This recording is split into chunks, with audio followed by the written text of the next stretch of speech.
ഉണ്ണികൃഷ്ണൻ പൊറ്റിയെ കൊണ്ട് വീടം കാണുന്നില്ല എന്ന് പറയിപ്പിച്ചതും അയ്യപ്പൻ തന്നെയാണ്. ഉറപ്പാണ്.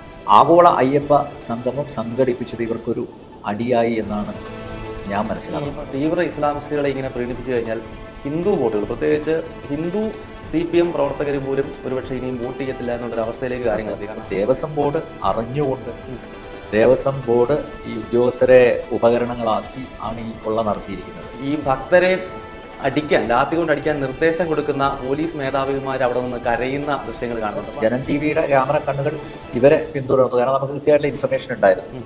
അപ്പോൾ അതുകൊണ്ട് ആ യാഥാർത്ഥ്യം ജനകോടികളെ, അയ്യപ്പ ഭക്തരെ നമുക്ക് കാണിക്കാൻ സാധിച്ചു എന്നുള്ളതാണ്. എന്തുകൊണ്ട് ആ പോസ്റ്റ് പെട്ടെന്ന് കാണാതായി?